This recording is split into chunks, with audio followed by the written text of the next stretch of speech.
रमज़ान का महीना चल रहा है और जो जुम्मे का दिन है, होली का दिन पड़ रहा है, तो जिन मुसलमानों को होली से समस्या वो अपने घर में रहें, क्या उनका ये बयान आप सही मानते हैं? बिल्कुल सही मानते हैं। देखिए, आप बाहर निकलेंगे, आपके ऊपर अगर रंग लग जाता है, फिर माहौल ख़राब होगा, क्षेत्र की व्यवस्था ख़राब होगी, लॉ एंड ऑर्डर मेंटेन करना मुश्किल हो जाएगा। तो उससे अच्छा है कि अगर आपको लगता है कि आप पवित्र हो जाएंगे गुलाल लगने से, तो आप घर में रहिए। अच्छा, घर में नाम जप कर लीजिए अपने इष्ट का। जरूरी थोड़ी ना कि आपने बाहर निकलना। और आपको पता है भाई, साल में एक बार आने वाला त्यौहार है होली, उसके अंदर भी अगर आपने खनन डालना है तो फिर काहे भाईचारे की आप लोग बात करते हैं? उनका भी तो रमज़ान का महीना चल रहा है, वो कह रहे हैं कि 12 बजे तक आप अपनी होली बना लो, उसके बाद हम अपना रमज़ान पढ़, ये जुमा का नमाज पढ़ लेंगे। अब एक बात बताइए, सुबह सुबह क्या 4 बजे उठ के होली मनाना शुरू कर दें? आप बताइए। और होली का जो त्यौहार है, होली मिलन का भी त्यौहार होता है हमारे अंदर। हमारे को पता है ना वो त्यौहार हमारे लिए कितनी अहमियत रखता है। जैसे आपके लिए रमज़ान जो है आपके लिए अहमियत रखता है, आपके लिए जुम्मे की नमाज जो है वो अहमियत रखती है, ऐसे हिंदुओं के भी त्यौहार हैं। हिंदू भी अपने देवी देवताओं को पूजने के लिए जो सालों में एक आध बार दिन आता है, उसमें वो भी अपने इष्ट की आराधना करना चाहता है। उस दिन वो भी उस त्यौहार को मनाना चाहता है। तो आप हिंदुओं के हर त्यौहार में ही खनन डालने के लिए आ जाते हैं।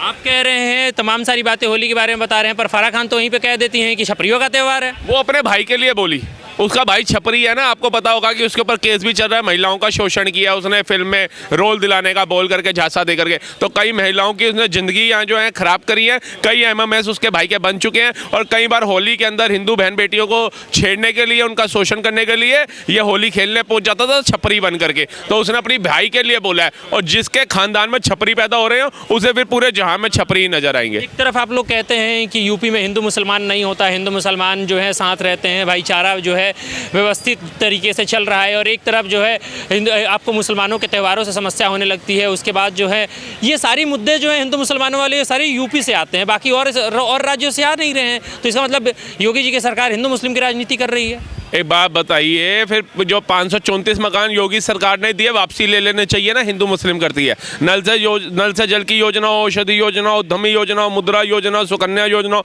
बेटी बचाओ बेटी पढ़ाई योजना हो, स्वनिधि योजना हो, कृषि कल्याण योजना हो, जितनी देने के बाद वापसी ले लेनी चाहिए। पर देने के बाद और उसके बाद आप हिंदू मुसलमान करते हो, बेहतर है। मैं कह रहा हूँ फिर ये दी क्यों जा रही है? अगर हिंदू मुसलमान ही उन्होंने करना, फिर तो वो क्षेत्र में रह रहे जो हिंदू हैं उनको देना चाहिए सब कुछ। अगर ये हिंदूवाद होता है ना, जैसे बांग्लादेश और पाकिस्तान में हो रहा है कि सब कुछ मुसलमानों को दिया जा रहा है, हिंदुओं को प्रताड़ित किया जा रहा है, 22% से 2% पे रहे, और एक देश के अंदर तो 1% पे रह गए। हिंदू मुसलमान करना तो नेताओं का काम है। अनुज चौधरी जो है पुलिस प्रशासन में है, पुलिस प्रशासन का काम होता है कि सभी को लेके चलना, लॉ एंड ऑर्डर मेंटेन करके रखना। ऐसी बयानबाजी तो नेता करते हैं ना। तो आप मेरे को पुलिस प्रशासन वाले कब से कर? आपने लगता है कल की वीडियो नहीं देखी?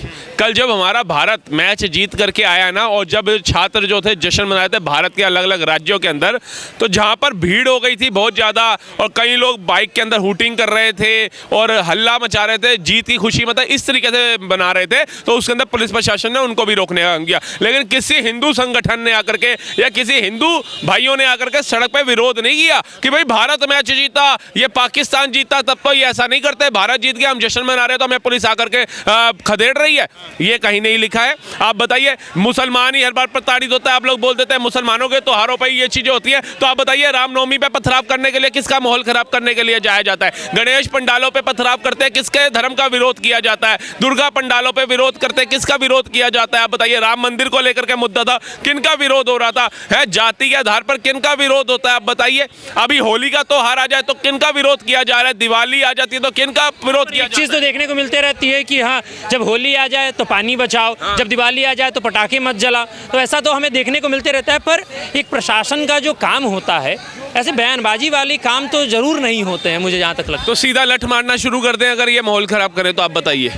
उससे पहले ही अगर पुलिस प्रशासन ने अपनी तरफ से एडवाइजरी जारी कर दी, उन्होंने बोल दिया भैया अगर आपको एडवाइजरी कम और धमकी ज्यादा लग रही थी अगर लोगों की माने तो। क्या होता है ना, योगी आदित्यनाथ जी ने भी बोला था कि भैया महाकुंभ के अंदर 60 करोड़ लोग स्नान कर गए, लेकिन गिद्ध और सुअरों की नजरें गंदगी पे और नोचने पे लगी हुई थी। अब वो जो गिद्ध और सुअर थे वो अपने आप को समझ गए कि हाँ हमारे लिए बोला गया, उन्होंने शुरू कर दी बात बोलनी, हमें गिद्ध बोल दिया। अरे उन्होंने तुम्हारा नाम लिया, इसका मतलब तुम हो कल्प्रिट, तुम सोच बैठे ना। अब ऐसे ही जिन लोगों ने उग्रता फैलानी है, जिन्होंने लॉ एंड ऑर्डर को खराब करना है, उनके लिए बोली गई वो बात। अब जो कह रहे धमकी दी, इसका मतलब उनकी सोच में था कि भई कोई हमारे पे गुलाल तो लगा के दिखा दे, कोई हम पे ये तो करके दिखा दे। अच्छा, राबड़ी देवी जो पूर्व मुख्यमंत्री रह चुकी हैं बिहार की, उनका भी कटाक्ष वाला बयान आया है कि मुसलमानों से जब इतनी दिक्कत है तो भारत से और बिहार से मुसलमानों को भगा के दिखा दे मोदी जी, अगर इतनी ताकत है तो। मैं तो कह रहा हूँ मोदी जी ऐसे नेताओं को भगाए, मुसलमान और हिंदू अपने आप खुशहाल हो जाएगा।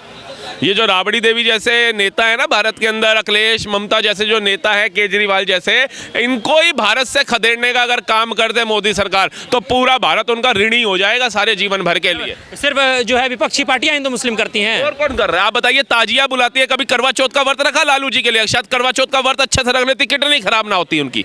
पर छठ तो करती हैं वो। छठ काय के लिए? छठ दिखाने के लिए करती हैं वो। आप बताइए, बिहार के अंदर छठ करने वाली ये अकेली महिला है। बाकी जो हमारी पूर्वांचली बहनें हैं उनके लिए क्या किया इन्होंने छठ पर्व? कितने घाट बना करके तैयार किए इन्होंने आज तक? कितने घाटों के ऊपर इन्होंने भोजन की व्यवस्था करी सूर्यास्त के बाद? कितने घाटों के ऊपर इन्होंने फूल और पूजा की सामग्री जो होती है वो बंटवाने का कार्य किया इन्होंने? कोई एक उदाहरण तो दीजिए। सिर्फ दिखावे का, जैसे वो सावन में कहते हैं हम तो यज्ञवंशी हैं, कृष्ण जी के वंशज हैं, और यज्ञवंशी कृष्ण जी के वंशज सावन के अंदर मटन बना रहे हैं और खा रहे हैं। अच्छा, तो बात बताइए, होली के दिन जैसे उस दिन जुम्मे का नमाज भी है और जो है हिंदुओं का होली भी है, तो उस दिन अगर हिंदू अगर रंग डाल दे तो ऐसे बात बवाल नहीं बढ़ेगा? तो हिंदू क्या मूर्ख है जबरदस्ती इन पे रंग डाल देगा? अब गुलाल हवा में उड़ रहा है, आ गया किसी के ऊपर तो क्या कर सकते हैं? अब कबूतर ऊपर से जा रहा है, वो बीट कर देगा इनके ऊपर, जाते जाते पोटी करते तो ये क्या कहेंगे? अरे कबूतर ने बीट कर दिया हमारे ऊपर, अरे हम तो अशुद्ध हो गए। अब पक्षी को मारना शुरू कर दोगे क्या? आपको लगता है जानबूझकर कोई हिंदू नहीं डालेगा रंग? कोई नहीं डालता सर।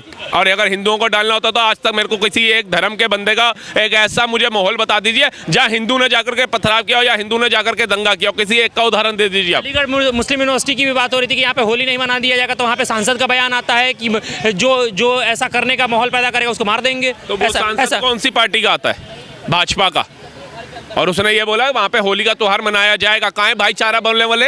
कहाँ है सेकुलर हिंदू? कहाँ है देश के अंदर मोदी के ऊपर बातें कटाक्ष करने वाले? हिंदू मुस्लिम करता है। आज अलीगढ़ यूनिवर्सिटी उनको सामने नजर नहीं आ रही? आज उसके ऊपर क्यों नहीं बयान दे रहे?